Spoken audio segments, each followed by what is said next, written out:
What's up, my brethrens? Ross Nick here to speak to it. Once again, something has been weighing heavily on I mind as of late. It is something that we see every day, but many of us choose to ignore. We choose to simply accept it, sweep it under the rug,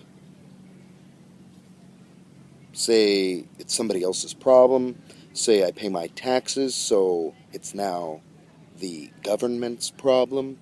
It's the plight of the houseless, not the homeless. Now, we get it twisted, and it's been twisted for a long time. That verbiage has to change because everyone has a home. We all know the saying, home is where the heart is.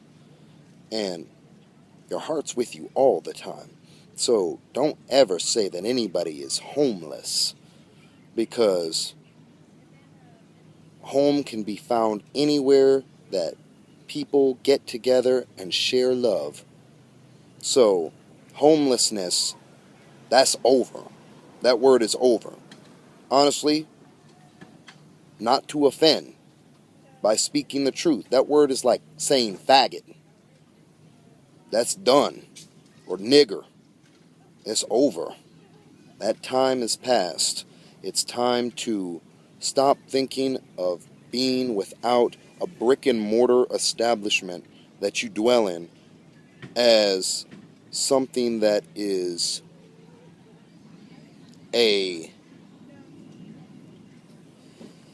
best way to phrase it is something that is just negative about people. That's what it boils down to. You can think of fancy words and ways to phrase it, but we all look at houseless people as though they're a blight to us personally, like they did something to offend us. And we know why that is. We know that in the Babylon system, people feel that they work, they slave for their masters, they pay their bills, they pay their taxes, they pay that mortgage, that utility, and you see somebody that you perceive as either lazy, shiftless, not working, out of their head, and you say, man, fuck that person. I should be getting free stuff, getting paid, getting welfare. What can I bring unto myself? Me. But we forget that me and I isn't how it works.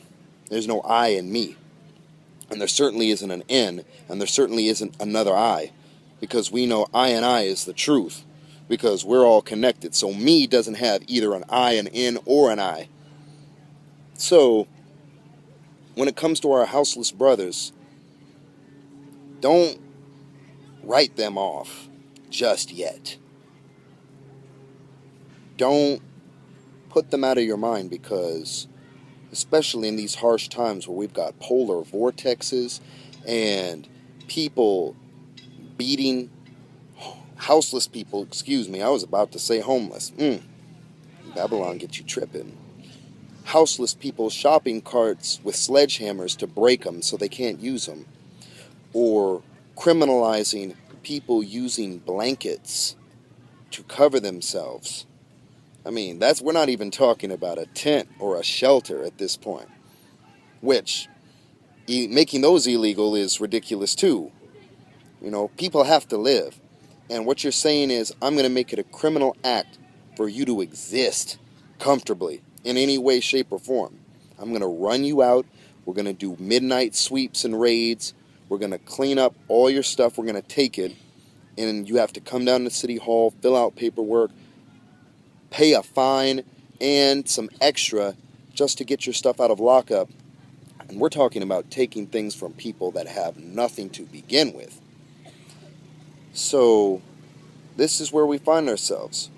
Trust, in the United States, this is a 21st century slave ship.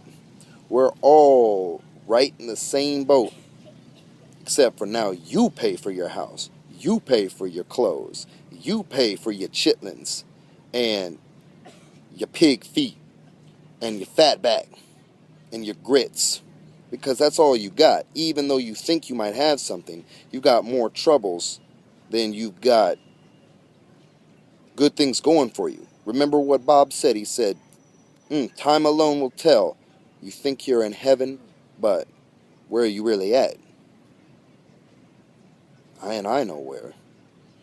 I have known this. And the ancients have known this. But us people, our people, we job people, we've forgotten. And we turn our backs on those that need our love most. So,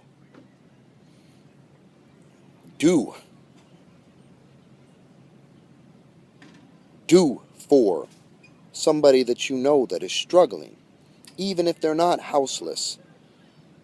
Help I.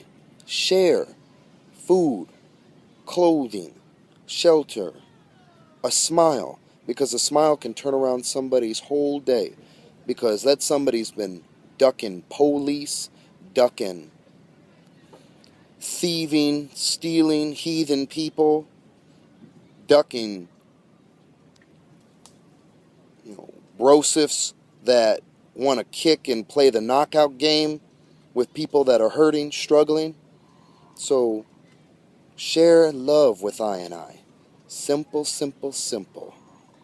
It's easy as 1, 2, 3, ABC. Share love up and help those that are less fortunate than you. And don't judge until you've walked a mile in somebody's shoes that doesn't have a roof over their head, can't feed themselves, much less feed their children. You don't know their plight or their situation. And you surely can't understand that hungry belly sufferation unless you've been there. So, support the houseless. Do anything you can to defeat any sort of legislation, local, state, federal, or otherwise, that makes it illegal to not participate in this crazy rat race system. Take back your freedom. Peace, love, Rastafari is the truth. Find out for yourself. You'll know. You can't tell anybody. It's like the Matrix. You can't be told what Rastafari is. You have to see it for yourself. And when that moment comes, you'll know. And it will all be so clear. And you'll say, how could I not have seen it before? It's all real. Love. Bless up.